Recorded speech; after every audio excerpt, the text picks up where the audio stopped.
Hello दोस्तों, नमस्कार। इस वीडियो में हम इंडिया के सभी टाइगर रिजर्व को कवर करेंगे और यूपीएससी में पिछले 10 सालों में जितने भी क्वेश्चंस आए हैं उनको भी बहुत ही अच्छे से कॉम्प्रिहेंसिव वे में कवर करेंगे। और हम देखेंगे टाइगर के बारे में कि आखिर टाइगर एक इतना इम्पोर्टेंट स्पीसीज क्यों है, इसे की स्टोन स्पीसीज के कैटेगरी में क्यों रखा गया है, क्यों इसके लिए फ्लैगशिप प्रोग्राम्स लाने की जरूरत पड़ी, क्योंकि आखिर इंडिया बाघ के संरक्षण के लिए इतना ज्यादा तत्पर क्यों है, तत्परता क्यों रखता है, क्यों कंजर्वेशन के लिए इतने सारे प्रोग्राम्स चलाए, इतने सारे मॉनिटरिंग टेक्निक चलाए। देखेंगे कि टाइगर प्रोजेक्ट क्यों लाया गया आखिर में, क्यों इतना जरूरी हो गया था टाइगर को संरक्षित करना। और भारत के जितने भी टाइगर रिजर्व हैं उनको स्टेट वाइज हम कवर करेंगे और उनकी क्या खासियत है उनको भी देखेंगे। तो सबसे पहले बात कर लेते हैं कि टाइगर को की स्टोन स्पीसीज कहते हैं। आखिर की स्टोन स्पीसीज होता क्या है? वे प्रजातियां होती हैं, ये स्पीसीज होते हैं जो कि हमारे एनवायरनमेंट के लिए, हमारे पारिस्थितिकी तंत्र को संतुलन बनाए रखने के लिए बहुत ही ज्यादा जरूरी होते हैं। इनको अगर पर्यावरण से हटा दिया जाए तो पर्यावरण को बहुत ही ज्यादा क्षति पहुंच सकती है और हमारा जो इकोसिस्टम है वो अनबैलेंस हो सकता है।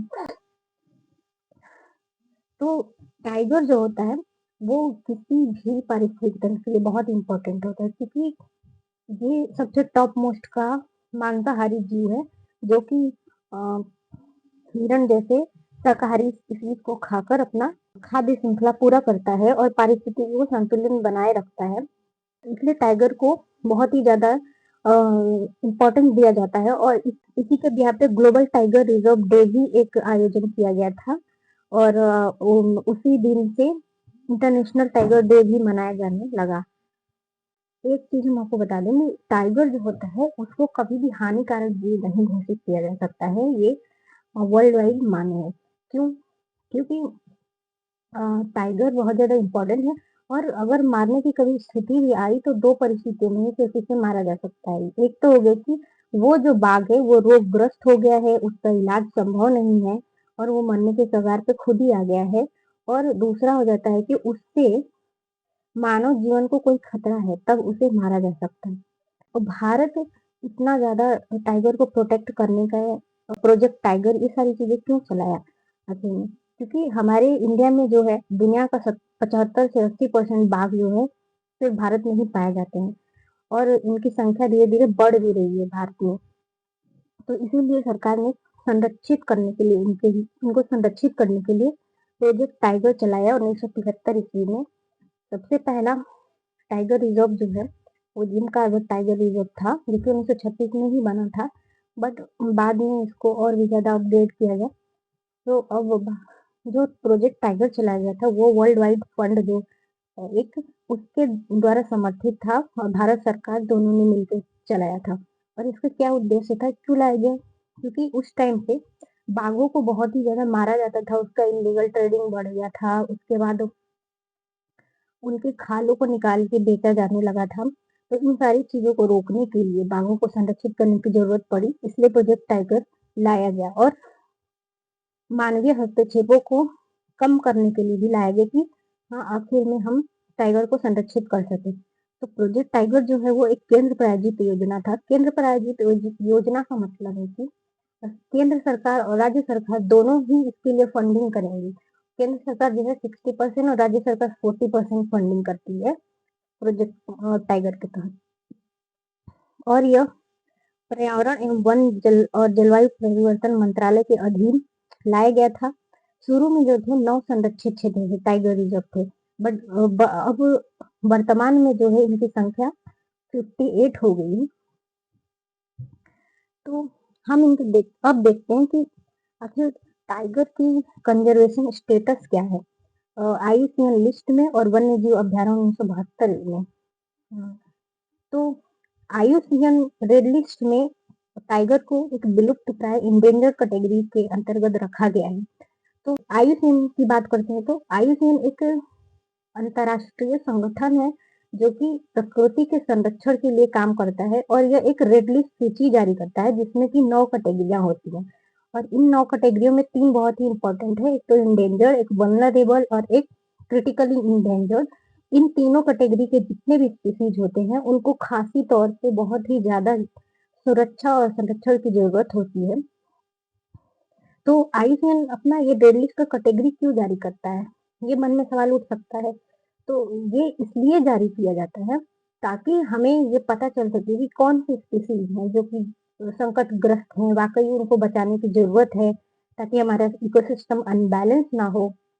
और दूसरा है कि वन्य जीव संरक्षण अधिनियम 1972 ये जो है भारत सरकार के द्वारा वन्य जीवों के संरक्षण के लिए लाया गया था और इसमें जो है पहले जो थी 6 कैटेगरियां थी, लेकिन 2022 में जब संशोधन हुआ तो उन 6 कैटेगरियों को सम्मिलित करके 4 कैटेगरी ही रखा गया है, 4 अनुसूचियां ही अभी तक रखा गया है, जिसमें पहला और दूसरा को मर्ज करके एक अनुसूची 1 कर दिया गया और तीसरा और चौथा को मर्ज करके 2 कर दिया गया और पांचवा और छठा तो है ही अभी उसी तरह।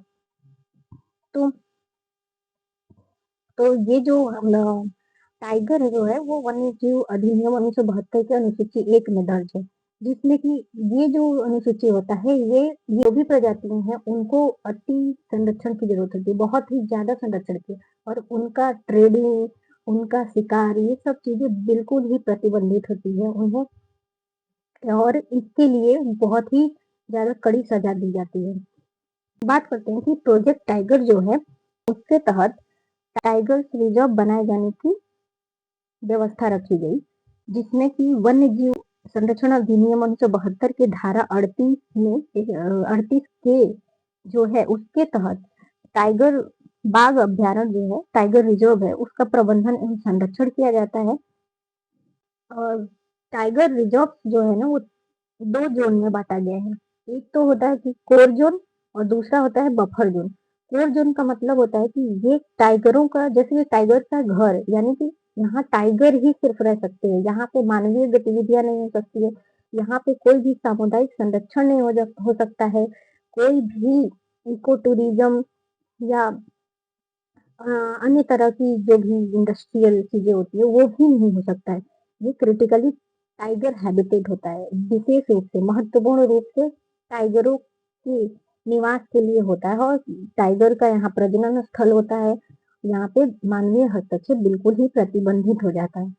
और जो बफर जोन होता है ना, इसे बोलते हैं security guard of core zone.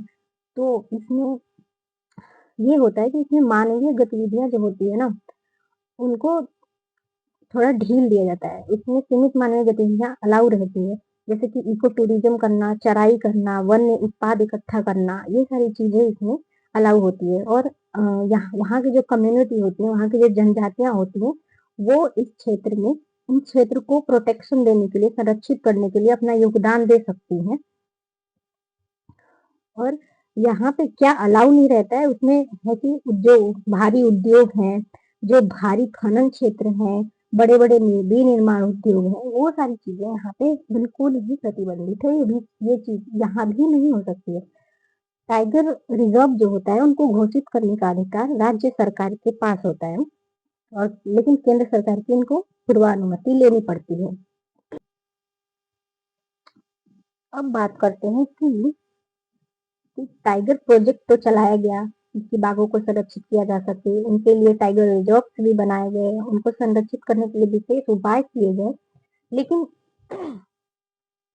Tiger को संरक्षित करने के लिए कोई लीगल अथॉरिटी नहीं थी, जिससे कि वो टाइगर प्रोजेक्ट चलाने के बाद भी टाइगरों की जनसंख्या पे कंट्रोल नहीं हो रहा था, दिन ब दिन घटते ही जा रहा था। इसलिए इसको लीगली प्रोटेक्ट करने के लिए एक लीगल बॉडी यानी वैधानिक निकाय जो है एनटीसीए लाया गया 2006 में, जो कि वन्य जीव संरक्षण अधिनियम 1972 के अंतर्गत ही लाया गया। और ये भी पर्यावरण एवं जलवायु वन मंत्रालय के अधीन ही एक निकाय है। इसमें इसकी संरचना जो होती है और इसके जो सदस्य होते हैं, पर्यावरण एवं वन मंत्रालय के प्रभारी और राज्य मंत्री होते हैं। प्रभारी जो है वो अध्यक्षता करते हैं और राज्य मंत्री जो है उपाध्यक्ष होते हैं, और संसद के 3 अन्य सदस्य होते हैं, जिसमें 2 लोकसभा से और 1 राज्यसभा से होते हैं। तो कुल मिला के इसमें 5 सदस्य होते हैं। फिर एनटीसीए का कार्य क्या है? क्यों लाया गया एनटीसीए? एनटीसीए इसलिए लाया गया ताकि प्रोजेक्ट टाइगर है उसको लीगली सपोर्ट किया जाए। और जो एनटीसीए है उसका काम है, पहला काम है कि वो रिकमेंडेशन करती है कि किस टाइगर रिजर्व को चिन्हित, किन क्षेत्रों को टाइगर रिजर्व के रूप में चिन्हित किया जाए। फिर प्रोजेक्ट टाइगर की निगरानी कैसे की जाए, टाइगर रिजर्व को दिशा निर्देश कैसे दी जाए कि टाइगर्स को कैसे संरक्षित करना है, किन चीजों से उनको मॉनिटर करना है, ये सारी चीजें पर दिशा निर्देश यही देती है। फंड जारी करती है, यानी टाइगर को कंजर्वेशन करने के लिए जितने भी फंड वगैरह लगते हैं तो यही जारी करती है। राज्यों का मूल्यांकन करती है कि कौन सा स्टेट जो है वो बाघों के संरक्षण में अपना योगदान ज्यादा अच्छे से कर रहा है, ये सारी चीजों का मूल्यांकन करता है। और बाघों की जनगणना हर 4 साल पे कराता है। तो अगर क्वेश्चन ने पूछा कि बाघों की जनगणना जो है वो कौन सी बॉडी अथॉरिटी कराती है, तो वो एनटीसीए है और ये हर 4 साल पे एक बार किया जाता है। ऐसे ही 2010 में 29 जुलाई 2010 में सेंट पीटर्सबर्ग में ग्लोबल टाइगर रिजर्व डे का आयोजन किया गया था। इसमें क्या-क्या घोषणाएं की गई? इसमें प्रत्येक वर्ष 29 जुलाई को इंटरनेशनल टाइगर डे यानी अंतर्राष्ट्रीय बाघ दिवस मनाने का घोषणा किया गया। और टी TX+2 लक्ष्य को घोषित किया गया, जिसका उद्देश्य था 2022 तक बाघों की संख्या को दोगुना करना। यानी कि उस टाइम 2010 था, अगले 12 सालों में बाघों की संख्याओं को दोगुना करना था। उसके लिए ये T+2 लक्ष्य लाया गया था। और इस ये जो है एक पुरस्कार है, पुरस्कार टाइप का है। उन देशों को दिया जाता है या उन ऐसे स्टेट्स को दिया जाता है जो कि टाइगर को और बहुत ही ज़्यादा संरक्षण प्रदान कर रहे हैं, जो कि जहाँ की स्थिति बहुत ही अच्छा हो चुका है टाइगर के बारे में। तो ऐसे ही भारत के ऐसे 2 टाइगर रिजर्व है जिनको TX2 पुरस्कार प्राप्त हुआ है। पहला है कि पेंच टाइगर रिजर्व मध्य प्रदेश का, दूसरा है सतपुड़ा टाइगर रिजर्व मध्य प्रदेश। यानी मध्य प्रदेश के 2 tiger reserve, Pench tiger reserve, Satpura tiger reserve को TX+2 पुरस्कार प्राप्त हुआ है। तो TX पुरस्कार प्रदान करने वाली कौन-कौन सी संस्थाएं हैं, हम उनको देख लेते हैं। 5 ऐसी संस्थाएं हैं जो कि योगदान देती हैं। पहला है कि ग्लोबल इन्वायरमेंट फैसिलिटी, दूसरा यूनाइटेड नेशन डेवलपमेंट प्रोग्राम यानी UNDP, एंड तीसरा है IUCN, एंड चौथा है WWF यानी वर्ल्ड वाइल्ड लाइफ फंड, और पांचवा है ग्लोबल टाइगर फोरम, जो कि बहुत ही ज्यादा इम्पोर्टेंट है। तो ग्लोबल टाइगर फोरम के बारे में हम डिटेल में देख लेते हैं कि आखिर ये क्या है।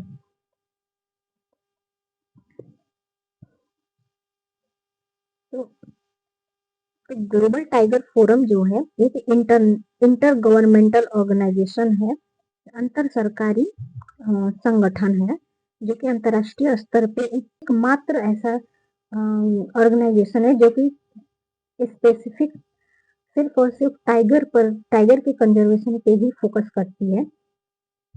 इसकी स्थापना जो है 1994 में हुई और इसका हेडक्वार्टर न्यू दिल्ली में है। इसके सदस्य देश 7 हैं, जिसमें है Bharat, Nepal, Bhutan, Myanmar, Vietnam, Cambodia, Bangladesh. इसमें नॉन टाइगर रिजर्व इनके और भी सदस्य हैं, जैसे कि यूके है और एनजीओ भी है बहुत सारे। तो यूको जो है एक नॉन टाइगर रिजर्व, यानी कि यहाँ पर टाइगर पाया नहीं जाता है, फिर भी ये इसका सदस्य है। बाकी इधर के जितने भी देश हैं यहाँ पे कुछ ना कुछ टाइगर पाए जाते हैं। और इस फोरम का आयोजन या बैठक का आयोजन जो है 3 साल में एक बार किया जाता है। 2010 में ग्लोबल टाइगर रिजर्व डे को आयोजन करने के बाद एक ऐसा फ्रेमवर्क अपनाया गया 2013 में, जिसे बोलते हैं कंजर्वेशन एस्योर्ड टाइगर स्टैंडर्ड एक्रीएशन। 2013 में ये CATS फ्रेमवर्क को अपनाया गया, जिसे 2014 में मान्यता मिली। इसका उद्देश्य क्या था? इसका उद्देश्य था कि टाइगर रिजर्व के प्रबंधन की गुणवत्ता को परखना, यानी कि कौन सा देश है जो टाइगर रिजर्व का प्रबंधन बहुत ही अच्छे से कर रहा है, बहुत ही अच्छे से उनको प्रोटेक्शन प्रोवाइड कर रहा है। तो उनकी गुणवत्ता को चेक करना था कि कौन से देश ज्यादा अच्छा परफॉर्मेंस कर रहे हैं। तो इस तरह का ये एक मान्यता है जो कि देशों को दिया जाता है। तो इसमें भारत जो है सबसे ज़्यादा सीएटीएस मान्यता प्राप्त वाला देश है, जिसमें कि कुल 23 ऐसे टाइगर रिज़र्व्स हैं जिनको मान्यता प्राप्त है, जिसमें से 6 जो हैं वो नए हैं, जिसमें एक है काली टाइगर रिज़र्व जो कि कर्नाटक में है, दूसरा है मेलाघाट टाइगर रिज़र्व महाराष्ट्र में, तीसरा है नावागाँव नागझरी टाइगर रिज़र्व महाराष्ट्र, चौथा है Pilibhit tiger reserve UP and Periyar tiger reserve Kerala. ये ऐसे टाइगर रिज़र्व हैं जिन्हें की सीएटीएस वाला मान्यता प्राप्त है, यानी कि ये जो टाइगर रिज़र्व हैं ये टाइगर रिज़र्व के प्रबंधन की सबसे अच्छी गुणवत्ता प्रदान की है, यानी यहाँ पे टाइगरों को बहुत ही अच्छी प्रोटेक्शन दिया गया है और टाइगर की जनसंख्या जो है बहुत ही ज़्यादा हद तक बढ़ गई है।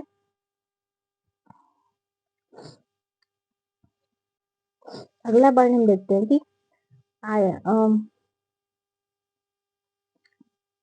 फिर 2023 में IBCA international big cat alliance जो है शुरू किया गया, जो कि भारत के द्वारा शुरू किया गया एक ऐसा प्रोजेक्ट है, जो कि प्रोजेक्ट टाइगर के 50वें वर्ष पे लॉन्च किया गया प्रधानमंत्री के द्वारा।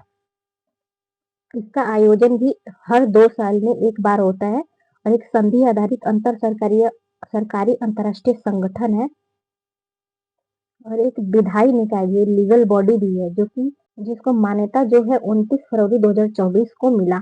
इसके 95 देश सदस्य हैं, संस्थापक देशों की संख्या 16 है। इस अलायंस का उद्देश्य क्या था? इस अलायंस का उद्देश्य था कि जो दुनिया की 7 बड़ी बिल्लियों की प्रजातियां हैं, उनको संरक्षित करना, जिसमें कि पहला है टाइगर, दूसरा है लायन, तीसरा है तेंदुआ, चौथा है हिम तेंदुआ, चीता, जगुआर एंड प्यूमा। ये ऐसी 7 प्रजातियां हैं जो कि बिल्लियों की प्रजातियों में आते हैं। इनको संरक्षित करने के लिए ही ये इंटरनेशनल बिग कैट अलायंस का आयोजन किया गया, जिसमें जैगुआर और प्यूमा जो है ना वो भारत में नहीं पाए जाते हैं। बाकी ये जो 5 ऐसे बिल्ली प्रजातियां हैं जो कि भारत में पूर्ण तरीके से पाए जाते हैं।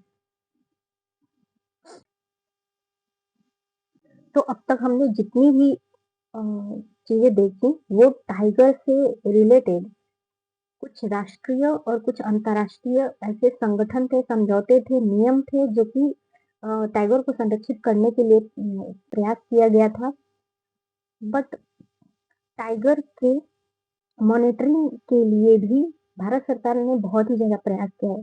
टाइगर के मॉनिटरिंग का मतलब क्या है कि बाघों की जनगणना यानी कि बाघों की संख्या को हम कैसे कैलकुलेट करेंगे? आखिर कितने हमारे देश में बाघ हैं, उनको संरक्षित करने की कितनी ज़रूरत है, कोई ठीक है कि नहीं ठीक है? तो इन हिसाब से भारत सरकार ने कई तरह के मॉनिटरिंग प्रणाली चलाई है, जिसमें कि एम स्ट्राइप्स जो है बहुत ही ज़्यादा इम्पोर्टेंट है। एग्ज़ाम में भी ये पूछा गया है, तो इसको बहुत ही ज़्यादा ध्यान रखिएगा।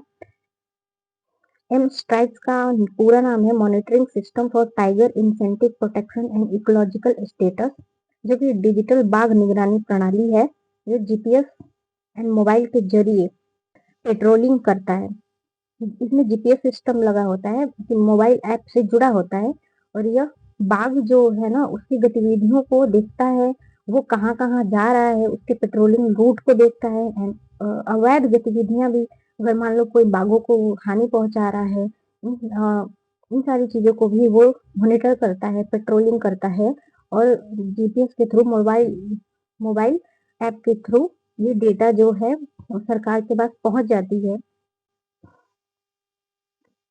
दूसरा तरीका है कैमरा ट्रैप ऑन मॉनिटरिंग, जो कि जंगल में स्वचालित कैमरे लगाए जाते हैं। इसमें क्या होता है कैमरा ट्रैप ऑन मॉनिटरिंग में कि जंगल में पेड़ों पे या किधर भी कैमरे जो है ना लाइव कैमरा लगा दिए जाते हैं, जो कि बाघों को हर एक बाघ पर निगरानी रखता है कि कोई भी बाघ कहाँ जा रहा है, उसकी पूर्ण गतिविधियों को ट्रैक करता है, उन जिससे कि हम उनके जनसंख्या के सटीक अनुमान पे हम पहुंच पाते हैं और हर एक बाघ की व्यक्तिगत पहचान की जाती है कि आखिर वो बाघ ठीक है कि नहीं, उसका हेल्थ वगैरह, वो उसकी खासियत, तीसरा है फेज 4 टाइगर मॉनिटरिंग। इसमें एक वैज्ञानिक प्रणाली पर आधारित मॉनिटरिंग प्रणाली है, जिसमें कैमरा ट्रैप का भी यूज किया जाता है और जो पदचिन्ह सर्वेक्षण यानी कि जो टाइगर है उनके पदचिन्हों को संरक्षित किया जाता है एंड ज्योग्राफिकल इंफॉर्मेशन सिस्टम यानी कि एक ऐसे भौगोलिक एरिया को डिसाइड कर लिया जाता है कि इसी क्षेत्र के टाइगर्स को मॉनिटर किया जाना है। तो इन सारी चीजों को ये फेज 4 टाइगर मॉनिटरिंग देखता है। इसमें कैमरा ट्रैपॉन का भी यूज हुआ रहता है, ये भी चीज ध्यान रखिएगा। उसके बाद मॉडर्न मॉडर्न मॉनिटरिंग टेक्निक में देख सकते हैं कि जीपीएस कॉलर है, जीआईएस एंड रिमोट सेंसिंग है, ड्रोन मॉनिटरिंग है, ड्रोन के थ्रू भी उनको मॉनिटर किया जाता है, रिमोट सेंसिंग के थ्रू एंड जीपीएस के थ्रू भी उनका ट्रैकिंग की जाती है। अब हम टाइगर के बारे में कुछ फैक्ट्स देख लेते हैं कि कौन कौन से ऐसे राज्य है जहाँ पे टाइगर रिजर्व नहीं है। तो ऐसे 8 राज्य हैं जहाँ पर टाइगर रिजर्व नहीं है, जिसमें जम्मू कश्मीर, पंजाब, हरियाणा, हिमाचल और सॉरी जम्मू कश्मीर वो है यूनियन टेरिटरी है। पंजाब, हरियाणा, हिमाचल प्रदेश, सिक्किम, गोवा, मणिपुर, त्रिपुरा, ये ऐसे 8 राज्य हैं जहाँ पे टाइगर रिजर्व बिल्कुल भी नहीं है। भारत में कुल 58 टाइगर रिजर्व है। सबसे बड़ा है नागार्जुन श्रीशैलम जो कि आंध्र प्रदेश में है। दूसरा है मानस टाइगर रिजर्व। तीसरा है गुरु घासीदास टाइगर रिजर्व। ये 3 टाइगर रिजर्व हैं जो कि सबसे बड़े हैं। सबसे छोटे टाइगर रिजर्व में है Nameri tiger reserve, Orang tiger reserve and Ranipur tiger reserve. और सबसे ज्यादा टाइगर रिजर्व कहाँ पे है? एमपी में सबसे ज्यादा है, 9 है, मध्य प्रदेश में एंड उसके बाद महाराष्ट्र में 6 है, कर्नाटक में 5 है। अब देख लेते हैं कि लेटेस्ट टाइगर रिजर्व कौन कौन से बने हैं। तो सबसे पहला है माधव टाइगर रिजर्व जो है कि जो एमपी में है, लेकिन 98वां टाइगर रिजर्व है जो 2025 में बना है। दूसरा रातापानी टाइगर रिजर्व जो कि ये भी एमपी में है, ये 57th नंबर पे है जो कि 2023 में बना है। इसकी नंबरिंग भी याद रखिएगा, यूपीएससी क्योंकि ऐसे ही ऑप्शन में डालता है कि कौन कौन से रिसेंट ऐसे टाइगर रिजर्व हैं जो कि ऐसे घोषित किए गए थे। तो याद रखिएगा, Guru Ghasidas Timor Pingla tiger reserve जो कि छत्तीसगढ़ में है। धौलपुर करौली टाइगर रिजर्व राजस्थान में है। Veerangana tiger Durgavati tiger reserve MP में है, 2023 में बना था। लार्जेस्ट क्रिटिकल टाइगर हैबिटेट्स कौन कौन से, यानी कि जो टाइगरों के लिए बहुत ही ज्यादा महत्वपूर्ण आवासीय रूप से कौन है? तो सबसे ज्यादा इम्पोर्टेंट है नागार्जुन श्रीशैलम, दूसरा अमराबाद टाइगर रिजर्व, तीसरा है गुरु घासीदास। सबसे क्रिटिकली रूप से सबसे कम हैबिटेट वाला ओरांग है, बोर है एंड रानीपुर है, ये तीनों है। तो ये फैक्ट भी याद रखिएगा क्योंकि यूपीएससी कोई ना कोई स्टेटमेंट को यहाँ से उठा के, कुछ करंट से उठा के, इन सारी चीजों को लिंक करके पूछेगा। और मैंने इसमें करंट अफेयर को भी शामिल किया है जिसको आपको ध्यान रखना है, लेकिन मैं आपको आगे बताऊंगी। और पीवाईक्यू को भी बहुत ही अच्छे तरीके से आज देखेंगे। इस वीडियो को स्किप करना बहुत ही ज्यादा हानिकारक होगा आपके लिए, तो स्किप बिल्कुल भी मत करिएगा।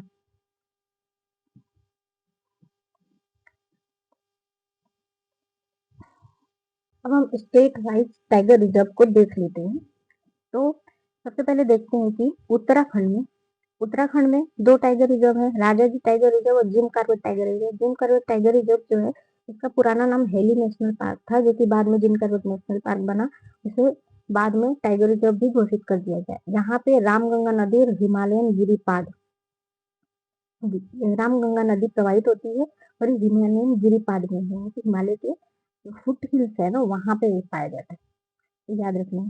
उत्तर प्रदेश में है जो पीलीभीत और दुधवा, ये 2 है।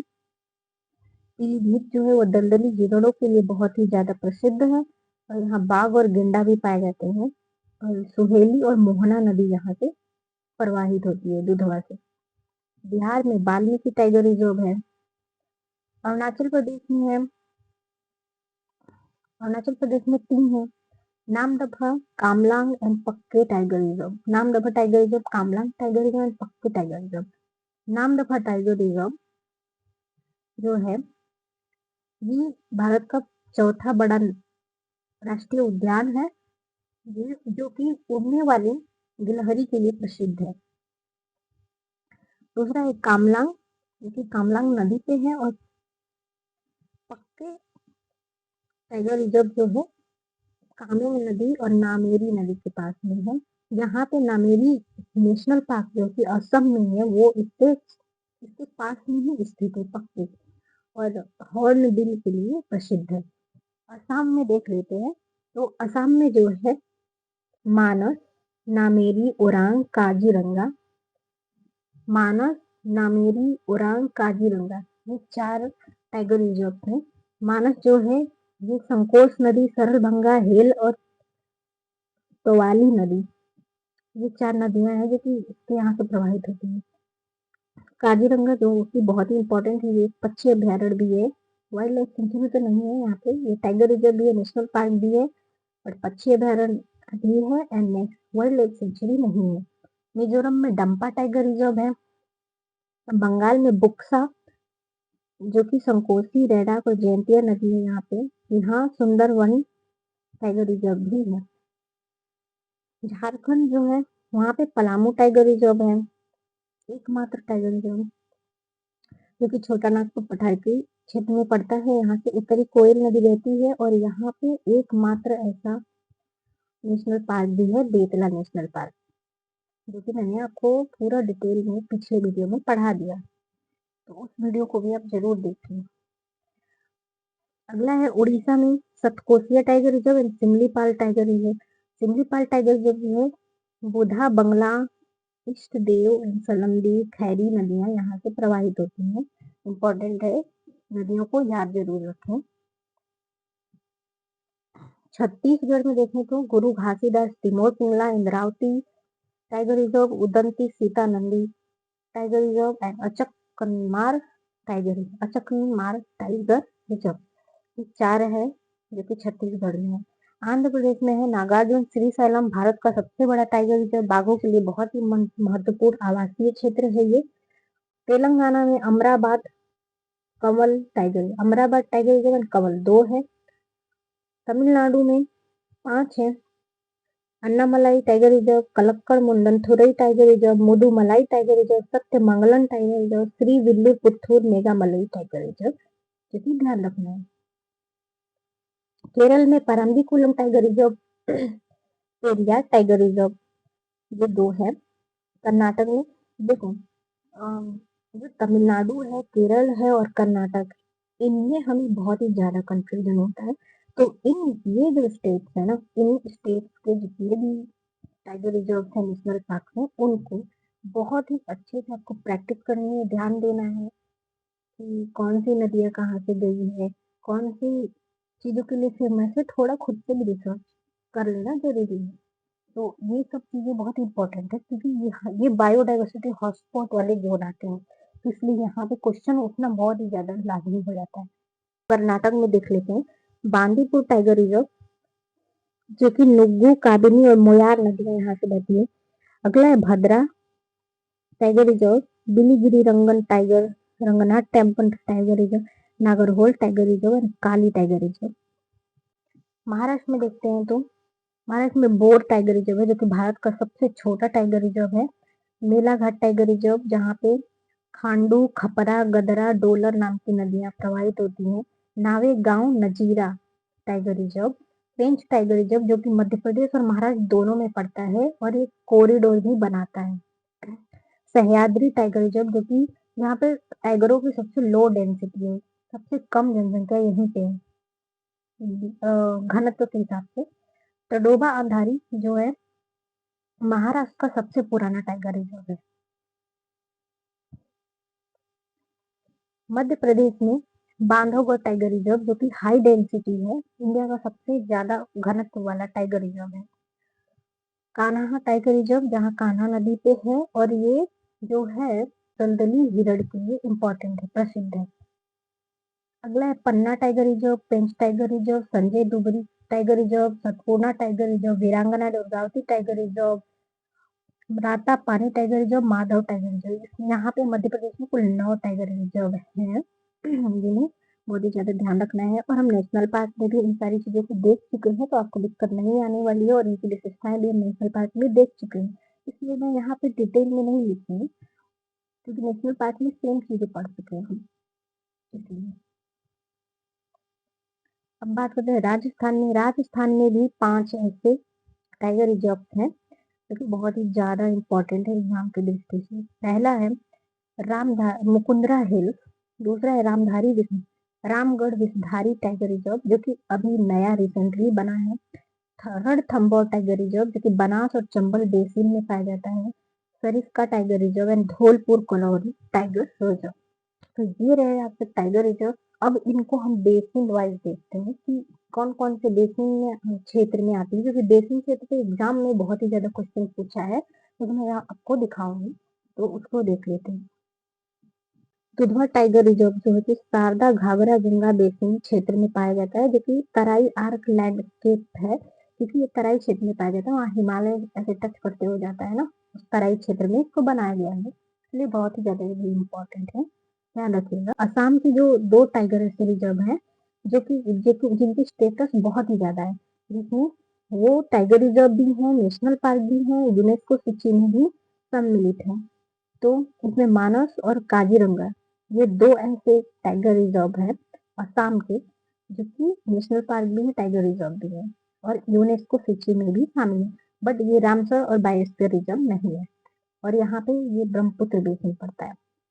सुंदरवन टाइगर रिज़र्व जो है वेरी वेरी इम्पोर्टेंट, क्योंकि ये एकमात्र ऐसा टाइगर रिज़र्व है, नेशनल पार्क है, बायोस्फीयर रिज़र्व है, रामसर साइट है, यूनेस्को सूची में भी शामिल है। एकमात्र टाइगर रिज़र्व जिसके पास सारे कैटेगरिया मौजूद है और यहाँ ये मैंग्रोव के लिए प्रसिद्ध है। यहाँ पे रॉयल बंगाल टाइगर भी पाया जाता है, जिसे मैंग्रोव टाइगर भी बोलते हैं। तो सुंदरवन टाइगर रिज़र्व बहुत ही ज़्यादा ज़रूरी है पढ़ना हमें। नेक्स्ट है दोस्तों नागार्जुन श्री सैलम टाइगर रिज़र्व, जो कि भारत का सबसे बड़ा टाइगर रिज़र्व है, जो कि कृष्णा नदी बेसिन में पाया जाता है और ये पूर्वी घाट में है, ठीक है। अगला है Sathyamangalam tiger reserve. Sathyamangalam tiger reserve इसलिए इम्पोर्टेंट हो जाता है क्योंकि ये नीलगिरी का पार्ट भी है और ये जो है ना पूर्वी घाट और पश्चिमी घाट को जोड़ता है, ठीक है। और ये कावेरी बेसिन में पड़ता है, इम्पोर्टेंट है, ध्यान रखिएगा, कावेरी बेसिन में और नागार्जुन श्रीशैलम कृष्णा बेसिन में। नीलगिरी टाइगर रिज़र्व जो है वो टाइगर रिज़र्व भी है, नेशनल पार्क भी है, बायोस्फीयर रिज़र्व भी है और ये भी कावेरी बेसिन में पड़ता है। ये रामसर साइट और यूनेस्को दोनों कैटेगरी में नहीं आता है, ठीक है। नेक्स्ट है नागरहोल टाइगर रिज़र्व, जो कि टाइगर रिज़र्व भी है, नेशनल पार्क भी है और बायोस्फीयर रिज़र्व भी है। रामसर साइट्स यूनेस्को ये सब नहीं है, ये भी कावेरी बेसिन है। सेम है बांदीपुर, बांदीपुर नेशनल पार्क जो है ये भी नीलगिरी का पार्ट है और ये कावेरी बेसिन में पड़ता है, ठीक है। नेक्स्ट है दोस्तों Kanha reserve, Kanha tiger reserve और Pench tiger reserve. Kanha tiger reserve very very important है, ये मध्य प्रदेश में है, जो कि नर्मदा गोदावरी बेसिन में पड़ता है।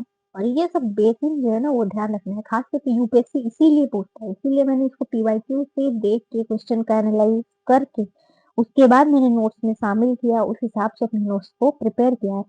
और ये जो है बारहसिंगा के लिए प्रसिद्ध है, जो कि यूपीएससी में पूछा हुआ भी है। पेंच टाइगर रिजर्व जो है गोदावरी बेसिन में है। अगर यहाँ पे दे देगा कि जो पेंच टाइगर रिजर्व है वो नर्मदा बेसिन में है, तो नहीं, गलत हो जाएगा, ये गोदावरी बेसिन में है, ध्यान रखना है। पेंच टाइगर रिजर्व जो है वो मध्य प्रदेश में भी है और महाराष्ट्र में भी है, ओके। देन ये रहा दोस्तों हमारा सारा का सारा टाइगर रिजर्व, जिसे हमने कॉम्प्रिहेंसिवली कवर कर लिया और पीवाईक्यू पे अलाइंड हमने कवर किया, जो कि बहुत ही इम्पोर्टेंट है। इस वीडियो को अच्छे से देखना, ध्यान से देखना और अच्छे से रिवाइज करना, बार बार ब्लैंक मैप शीट्स लेके वहां पे प्रैक्टिस कर लेना। मैंने अपने नोट्स में करंट अफेयर भी नोट ऐड किया है, तो तो देख लेते हैं कि करंट अफेयर में आखिर में क्या था। तो करंट अफेयर में मैंने पढ़ा कि सुप्रीम कोर्ट ने एक दिशा निर्देश जारी किया। क्यों किया है? क्योंकि हम आजकल देख रहे हैं कि ह्यूमन एंड एनिमल कन्फ्लिक्ट बहुत ही ज्यादा समस्या बनी हुई है आज के समय में। ह्यूमन एनिमल को हम हर जगह बहुत सारे ऐसे वीडियोस देखते हैं या ऐसे खबर सुनते हैं, न्यूज़पेपर में पढ़ते हैं कि यहाँ पे हाथियों ने हमला कर दिया या शेरों ने हमला कर दिया लोगों पे। तो आखिर ये ऐसा क्यों हो रहा है? क्योंकि लोग बहुत ज़्यादा एंगेज हो रहे हैं, टाइगर सफारीज़ वगैरह या घूमने वाली गतिविधियों में, फ़ोटो क्लिकिंग, ये सारी चीज़ें जो कि जानवरों को उनके हैबिटेट में अनकंफर्टेबल करता है, उनके लिए सही नहीं है। इसलिए इसे नियंत्रित करना बहुत ही ज़रूरी था, इसलिए सुप्रीम कोर्ट ने अपने दिशा निर्देश जारी किए हैं, जिसमें क्या किया है कि जो टाइगर सफारी है, उस पे रोक लगा दिया है। कोर ज़ोन में तो ये बिल्कुल भी कोर ज़ोन और जो कॉरिडोर बनाया जाता है जानवरों के आने-जाने के लिए, तो उनमें टाइगर सफारी जो है, वो बिल्कुल बंद कर दिया गया है और जो बफर ज़ोन है, उसमें अनुमति दी गई है, बट ये भी नियंत्रित है। रात्रि में पर्यटन करना बहुत ही एकदम मना है, नहीं कर सकते हैं रात्रि में पर्यटन। बफर ज़ोन में क्या-क्या प्रतिबंधित है पूर्ण रूप से? एक तो हो गया कि टाइगर सफारी है बट रात में नहीं है। क्या-क्या प्रतिबंधित है? वाणिज्यिक खनन जो हो गया, प्रदूषण वाले उद्योग हो गए, जल विद्युत प्रोजेक्ट्स हो गए, विदेशी प्रजातियां हो गई, कम ऊंचाई वाले विमान हो गए, वाणिज्यिक जलाऊ लकड़ी हो गया, इसको भी मना किया गया। सभी अभ्यारण्यों को इको सेंसिटिव जोन अधिसूचित करने का आदेश सुप्रीम कोर्ट ने दे दिया है और ये जो अधिसूचना है, ये जो है राज्य सरकार का दायित्व है, जो कि वो 6 महीने के भीतर उसको ये इको सेंसिटिव जोन जो है घोषित करना होगा, अधिसूचित करना होगा। और इन्होंने एक काम और करना है कि जो मानव और वन्य जीव का संघर्ष हो रहा है, उसे एक प्राकृतिक आपदा घोषित कर दिया है और उससे जो होगी क्षति, किसी भी मानव की अगर मनुष्य की मृत्यु हो जाती है तो उसको 10 लाख रुपए का कंपनसेशन दिया जाएगा। एनटीसीए जो है वो समन जारी करेगा, यानी कि दिशा निर्देश देगा कि 6 महीने के अंदर सारे स्टेट इन इन गाइडलाइंसों को फॉलो करते हुए अपने टाइगर रिजर्व्स को संरक्षित करें, योजना बनाएं और ये जो गाइडलाइंस है वो सभी राज्यों को मानना बहुत ही इम्पोर्टेंट है, जरूरी है। नेक्स्ट था कि एक status of small cats in tiger landscape of India report, ये जारी किया गया है डब्ल्यूडब्ल्यूआई और एनटीसीए के द्वारा। आखिर ये रिपोर्ट क्या कह रहा है? इसमें कुल 10 जो स्मॉल कैट्स हैं, विलाड प्रजातियां हैं, उनके बारे में बताया गया है कि भारत में सर्वाधिक जो विलाड की प्रजाति में है वो जंगल कैट है और दूसरा सर्वाधिक संख्या रस्टी स्पॉटेड कैट है। ये इंपॉर्टेंट है, इसको याद रखिएगा, भले ये जंगल कैट याद रह जाए। ये दुनिया का सबसे छोटी जंगली बिल्ली है, रस्सी स्पॉटेड कैट कैट बिल्ली की बड़ी बिल्ली की प्रजाति और छोटी बिल्ली की प्रजाति में क्या अंतर है? देखो, बड़ी बिल्ली जो होती है ना, उनकी जो गले की हड्डी होती है हॉइड, उन्हें वो जो है लचीली होती है, फ्लेक्सिबल होती है, इसलिए उनके आवाज जो है ना, वो दहाड़ने की आवाज जैसी आती है। और और छोटी बिल्लियों की प्रजातियों की हॉइड जो है वो अ, मतलब हार्ड होने की वजह से उनकी आवाज गुर्राने जैसी निकलती है। इम्पोर्टेंट विलाट प्रजातियां कौन कौन सी है भारत की?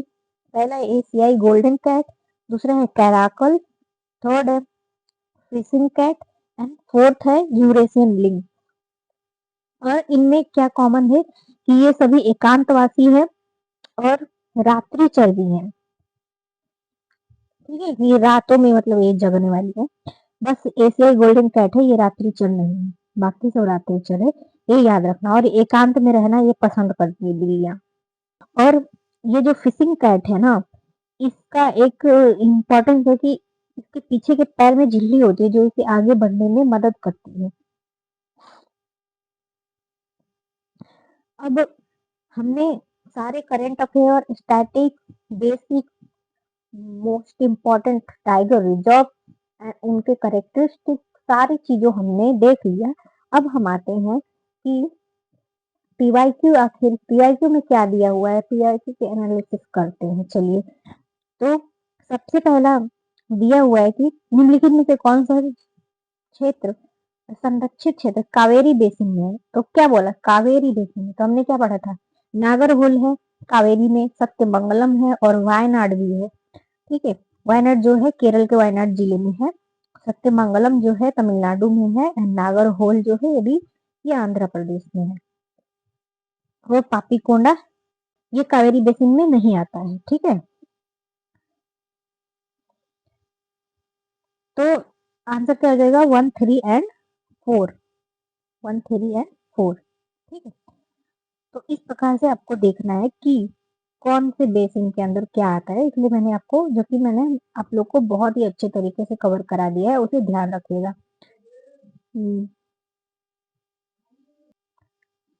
तो नेक्स्ट है दोस्तों कि निम्नलिखित में से कौन सा संरक्षित क्षेत्र भारतीय दलदली हिरण की एक उपप्रजाति के संरक्षण संरक्षण के लिए प्रसिद्ध है, जो कि कठोर भूमि पर अच्छी तरह से पनपता है, पूरी तरह से घास खाती है। यानी बारहसिंगा जो है ना वो घास खाती है, और बोल रहे हैं कि ये कौन से क्षेत्र में पाया जाता है।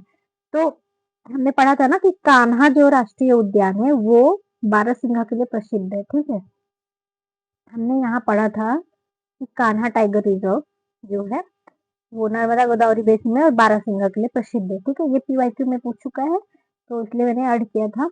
और ऐसे ही आपको जितने भी टाइगर रिजर्व है ना उनकी विशेषताएं देख लेने की, आखिर वो किस स्पीसीज के लिए इम्पोर्टेंट है, किसके लिए फेमस है। जो कि मैंने ये सारी चीजें जो है ना वो कवर कराई हुई है नेशनल पार्क वाले में, इसलिए मैंने इस वीडियो में ज्यादा लंबा ना हो जाए इसलिए सारी चीजें नहीं डाली है, क्योंकि पिछले वाले हैं, तो जिसको भी देखना है वो पीछे वाले वीडियो जाके देख सकते हैं। नेक्स्ट है निम्नलिखित बाघ अभ्यारण्यों में से किसमें बाघों के लिए महत्वपूर्ण आवास के अंतर्गत सबसे बड़ा क्षेत्र है। तो हमने क्या पढ़ा था कि सबसे बड़ा बाघों के लिए संरक्षित क्षेत्र कौन सा है, जो आवास के लिए इम्पोर्टेंट है। वो नागार्जुन है, अमराबाद है, गुरु घासीदास है। तो यहाँ पे क्या हो गया, नागार्जुन श्री सैलम इसका आंसर हो जाएगा। ठीक है, इसका आंसर हो जाएगा नागार्जुन श्री सैलम। नेक्स्ट दोस्तों देखते हैं कि क्या बोल रहा है। एम स्ट्राइप्स शब्द कभी कभी समाचारों में देखने को मिलता है, तो किससे संबंधित है। क्या यह वन्य जीवों की बंदी प्रजनन है, क्या यह बाघ अभ्यारण्यों का रख रखाव से संबंधित है, क्या यह स्वदेशी उपग्रह प्रणाली है, नौवहन प्रणाली है, और राष्ट्रीय राजमार्गों की सुरक्षा है। तो ये तो बिल्कुल भी नहीं होगा। इसमें राष्ट्रीय राजमार्ग के बारे में क्यों पूछे भाई, स्वदेशी उपग्रह नौवहन प्रणाली नहीं है ये। बाघ अभ्यारण्यों का रख रखाव हमने क्या पढ़ा था, एम स्ट्राइप जो है ना टाइगर मॉनिटरिंग सिस्टम है, एक सिस्टम है जो कि टाइगरों का रख रखाव करता है। तो हम एम स्ट्राइप बाघों का हो गया, वन्य जीव बंदी ये तो नहीं होगा, इसलिए आंसर हो जाएगा बाघों का रख रखाव। तो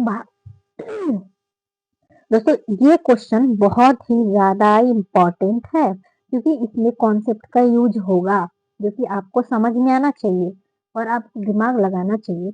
इसमें क्या बोल रहा है, इस क्वेश्चन में बोल रहा है कि भारत में यदि किसी कछुए की प्रजाति को वन्य जीव अधिनियम 1972 के अनुसूची 1 के अंतर्गत संरक्षित घोषित किया जाए तो इसका क्या तात्पर्य है। तो इसमें आपको पता रहना चाहिए कि वन्य जीव संरक्षण अधिनियम 1972 का अनुसूची 1 क्या कहता है। तो इसका अनुसूची 1 ये कहता है कि इस अनुसूची में उस उन प्रजातियों को संरक्षित किया जाता है जो कि बहुत ही ज्यादा क्रिटिकली इंडेंजर्ड होते हैं, उनको बहुत ही ज्यादा संरक्षित करने की जरूरत होती है इस वाले में, और उनके व्यापार या उनके शिकार करने पे बहुत ही कड़ा प्रतिबंध होता है, 3 से 7 साल की सजा दी जाती है और जुर्माना भी लगाया जाता है। तो इसके अंतर्गत क्या आता है, हमने पढ़ा था ना कि बाघ जो है अनुसूची 1 में आता है, तो यहाँ पे भी दिया है कि कछुआ जो है अनुसूची 1 के अंतर्गत है, तो इसका क्या मतलब हुआ। तो इसका मतलब सीधा सा यही हुआ कि बाघों के समान ही संरक्षण प्राप्त होगा कि नहीं, क्योंकि ये भी अनुसूची 1 में है और ये भी अनुसूची 1 में है, तो ये तो होगा ही। अब नेक्स्ट देखते हैं कि क्या कह रहे हैं। एक तो मान लो सही हो गया एक तो मान लो सही हो गया, दूसरा देखते हैं। यह अब जंगल में मौजूद नहीं है, कुछ भी जीव संरक्षित अवस्था में है और इसके विलुप्त होने को रोकना असंभव है। अगर असंभव होता तो इसे क्यों किया जाता, ठीक है, नहीं किया जाता ना, बट असंभव नहीं है, वो बहुत ही ज्यादा संकटग्रस्त है, उनको जरूरत है संरक्षित करने की, इसीलिए अनुसूची 1 में रखा गया है, तो इसलिए ये आंसर गलत हो जाएगा। नेक्स्ट है कि भारत में एक विशेष क्षेत्र में ही पाया जाएगा, भारत के विशेष क्षेत्र में क्यों पाया जाएगा? क्या टाइगर जो है सिर्फ विशेष क्षेत्र में पाया जाता है? नहीं ना, वो कहीं अन्य जगहों पे भी पाया जा सकता है, ऐसा नहीं है कि सिर्फ एक जगह पे ही पाया जाएगा।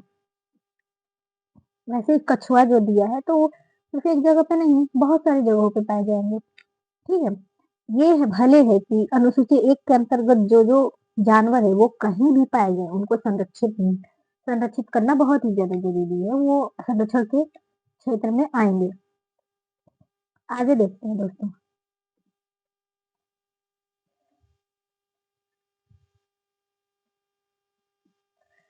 आगे क्या कहता है कि पारिस्थितिकी की दृष्टि से निम्नलिखित में से कौन पूर्वी घाट और पश्चिमी घाट के बीच एक महत्वपूर्ण कड़ी का काम करता है, ठीक है?